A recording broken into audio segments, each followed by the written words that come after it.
नमस्कार बच्चों, आज हम सब कक्षा 7 की हिंदी भाषा सेतु के 14वें पाठ जलियांवाला बाग में बसंत, जो कि सुभद्रा कुमारी चौहान जी द्वारा रचित एक कविता है, इस पाठ का अभ्यास कार्य करेंगे। क्योंकि हमने इस पाठ को पिछली वीडियो में पढ़ लिया है, इसलिए इस वीडियो में हम इसका अभ्यास कार्य करेंगे। अभ्यास कार्य में भी हमने बहुविकल्पीय प्रश्नों को पिछली वीडियो में हल कर लिया है, इसलिए इस वीडियो में हम लघु उत्तरीय प्रश्न, दीर्घ उत्तरीय प्रश्न एवं भाषा बोधन के प्रश्नों को हल करेंगे। लघु उत्तरीय प्रश्न का पहला प्रश्न है, बसंत ऋतु को जलियांवाला बाग में धीरे से आने और मौन रहने के लिए क्यों कहा गया है? तो इसका उत्तर है क्योंकि वह शोक का स्थान है। क्योंकि जलियांवाला बाग शोक का स्थान है, इसलिए यहाँ बसंत ऋतु को धीरे से आने के लिए और मौन रहने के लिए कहा गया है। अगला प्रश्न है दूसरा, कवित्री ने जलियांवाला बाग की उजड़ी हुई स्थिति का चित्रण किन शब्दों में किया है?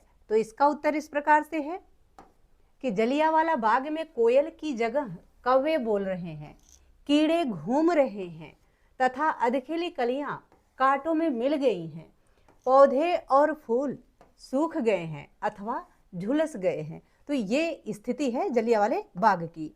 अगला प्रश्न है तीसरा, जलियांवाला बाग में बसंत कविता में शहीद बालकों की स्मृति में कलियां बिखेरने के आग्रह के पीछे क्या भावना है? तो इसका उत्तर इस प्रकार से है, क्योंकि बालक कोमल कलियों के समान होते हैं, इसलिए शहीद बालकों की स्मृति में कलियां बिखेरने का आग्रह किया गया है। बालकों को कलियों के समान कहा जाता है कि कलियों के समान कोमल होते हैं, इसीलिए उनके याद में कलियां बिखेरने की बात कवित्री ने कही है। ठीक है, अगला प्रश्न देखते हैं चौथा, जलियांवाला बाग में प्रवेश करते समय बसंती हवा से क्या सावधानी बरतने के लिए कहा गया है? अर्थात किस बात का ख्याल रखने के लिए कहा गया है? तो जलियांवाला बाग में प्रवेश करते समय बसंती हवा से यह सावधानी बरतने के लिए कहा गया है कि बसंती हवा, तुम जलियांवाला बाग में मंद गति से चलना और अपने साथ दुख की आहें मत ले जाना। यानी तुम जलियांवाले बाग में तो आना, परंतु बहुत धीरे से आना, यहाँ बहुत धीरे से चलना, यहाँ का जो दुख है, दर्द है, उसको अपने साथ मत ले जाना। अर्थात इस जलियांवाले बाग से दुख को तुम जलियांवाले बाग के बाहर मत ले जाना। ठीक है, अगला प्रश्न देखते हैं पांचवा प्रश्न है, जलियांवाला बाग में बसंत कविता में शहीदों की स्मृति में किस रूप में फूल चढ़ाने का अनुरोध किया गया है? यानी किस प्रकार के फूल चढ़ाने के लिए कहा गया है कि क्या रूप मान करके वहां पे फूल चढ़ाइए? तो इसका उत्तर इस प्रकार है, शहीदों की स्मृति में पूजा के रूप में फूल चढ़ाने का अनुरोध किया गया है। अर्थात कहा गया है कि आप ये समझिए कि आप शहीदों की पूजा कर रहे हैं, ऐसा सोच करके आप वहां फूल चढ़ाइए। ठीक है, आगे देखते हैं। आगे है दीर्घ उत्तरीय प्रश्न। दीर्घ उत्तरीय प्रश्न का पहला प्रश्न है, निम्नलिखित आशय को व्यक्त करने वाली पंक्तियां कविता से चुनकर लिखिए। यानी जो ये आपको आशय दिया गया है कि जलियांवाला बाग में भीषण रक्तपात हुआ था, यह किन पंक्तियों का आशय है? तो वही पंक्तियां आपको लिखनी हैं। तो इसका उत्तर है कि हाँ, यह प्यारा बाग खून से सना पड़ा है। ठीक है, दूसरा है ख पाठ, वहां अबोध बच्चों पर भी गोलियां चलाई गई थी। तो ये जो आशय, यह किन पंक्तियों का आशय है? तो उत्तर यह है कि कोमल बालक मरे यहाँ गोली खा खाकर। इन पंक्तियों का आशय है कि वहां अबोध बच्चों पर भी गोलियां चलाई गई थी। आगे देखते हैं, ग पार्ट है इसका, बाग में कोयल और भंवरों के व्यवहार से भी शोक प्रकट हो रहा है। यह भाव, ये जो आशय है, यह किन पंक्तियों के लिए है? यह है कि कोकिल गावे किंतु राग रोने का गावे, भ्रमर करे गुंजार कष्ट की कथा सुनावे। उसकी पंक्तियां ये हैं। ठीक है, आगे है दूसरा प्रश्न, बालकों के प्रति कलियां, युवकों के प्रति अधखिले फूल और वृद्धों के प्रति सूखे फूल अर्पित करने को क्यों कहा गया है? तो इसका उत्तर इस प्रकार से है कि बालक कोमल कलियों के समान होते हैं, युवकों ने आधा जीवन ही जिया था। यानी जो युवक थे, नौजवान थे, उन्होंने अभी अपने आधे ही जीवन को जिया था।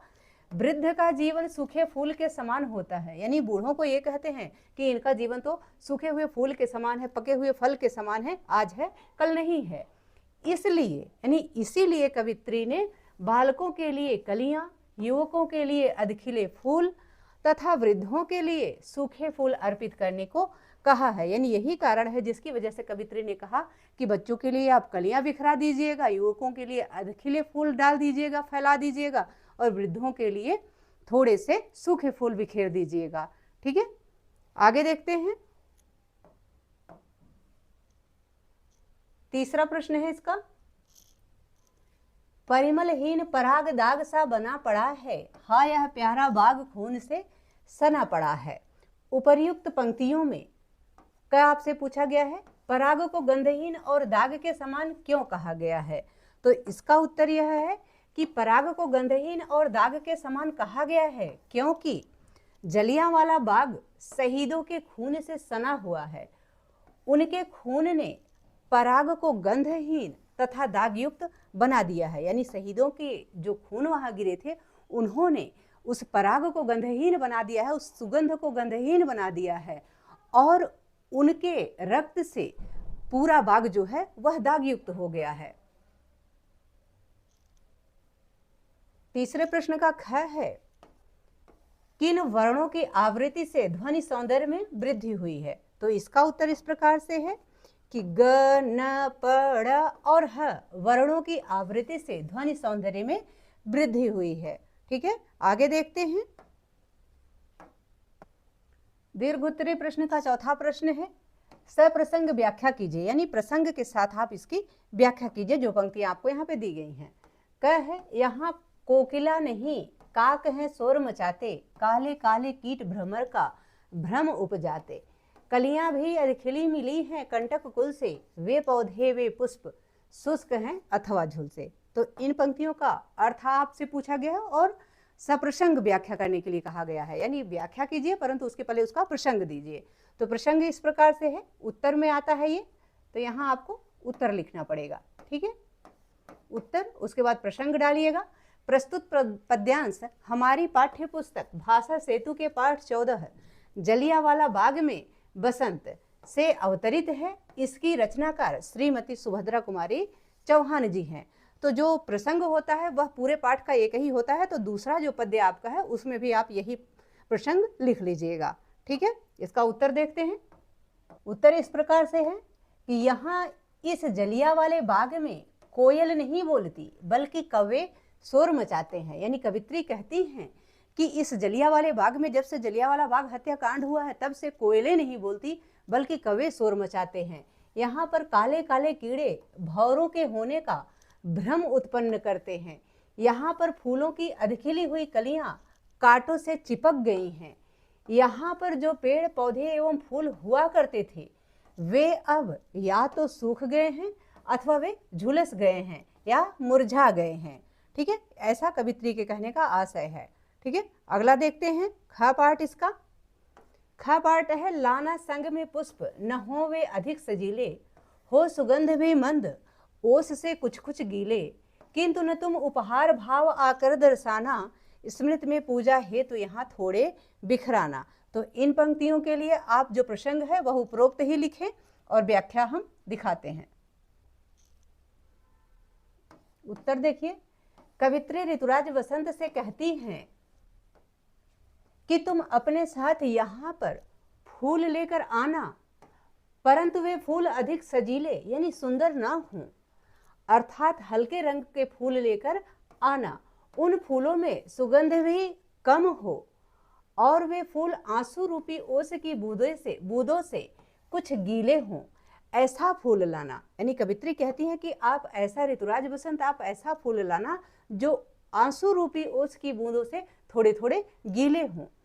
किंतु बसंत तुम इस जलियांवाले बाग के लिए उपहार लेकर आए हो, ऐसा भाव मत दिखलाना मत दर्शाना। यानी कवित्री कहती है ऐसा भाव मत दर्शाना कि जलियांवाले बाग को लगे कि तुम इसके लिए उपहार लेके आए हो। हाँ, यहाँ पर जो लोग शहीद हुए हैं उनकी याद में थोड़े फूल अवश्य बिखरा देना या फैला देना। ऐसा कवित्री कहती हैं कि जो लोग यहाँ शहीद हुए हैं उनके लिए थोड़ी कलियां यहाँ जरूर बिखेर देना, थोड़े फूल उनकी याद में जरूर बिखरा देना, फैला देना, परंतु ये भाव मत दर्शाना कि तुम यहाँ पर उनके लिए उपहार लेकर आए हो बसंत का। ठीक है, आगे देखते हैं। 5वां प्रश्न है, जलियांवाला बाग में बसंत कविता का प्रतिपाद्य अपने शब्दों में लिखिए। यानी कविता में क्या किया जा रहा है, क्या उद्देश्य है इस कविता का। तो इसका उत्तर इस प्रकार से है कि इस कविता का प्रतिपाद्य, ये गलत है, जलियांवाला बाग में शहीद हुए निर्दोष लोगों के प्रति श्रद्धा और संवेदना प्रकट करना है। ठीक है, आगे देखते हैं। आगे भाषा बोधन है।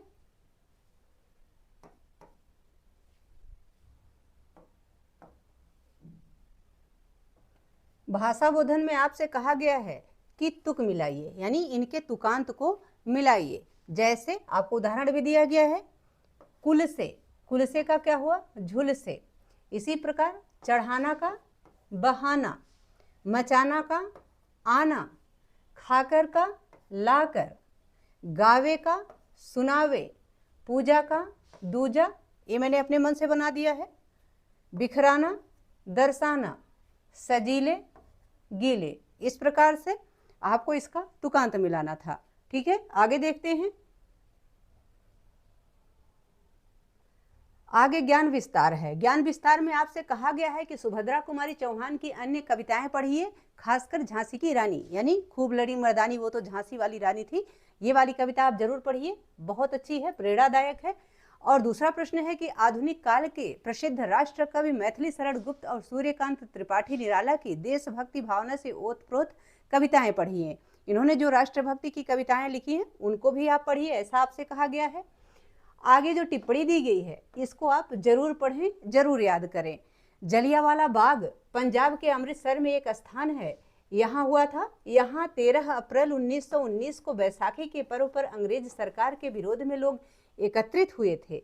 वहीं अंग्रेज जनरल राय ने निहत्थे निरपराध लोगों पर गोलियां चलाने का आदेश दिया था। इस हत्याकांड में हजारों भारतीय शहीद हुए थे। तो इस बात को आपको जरूर पता रखना चाहिए, जानकारी इसकी रखनी चाहिए कि जलियांवाला बाग हत्याकांड कब हुआ था, किस समय हुआ था और किसने क्या करवाया था। ठीक है, आगे यहाँ कवित्री यानी लेखिका का परिचय दिया गया है, तो आप इसको भी जरूर जानें लेखिका के बारे में कि राष्ट्रीय भावधारा की प्रसिद्ध कवित्री श्रीमती सुभद्रा कुमारी चौहान का जन्म सन 1904 में प्रयाग में हुआ था। उनका विवाह नवलपुर के प्रसिद्ध वकील ठाकुर लक्ष्मण सिंह के साथ हुआ था।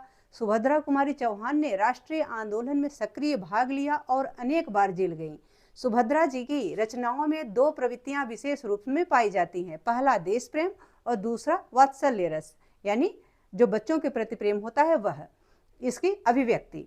उनकी भाषा सरल, सुबोध एवं ओजस्वी है, यानी तेजवान है।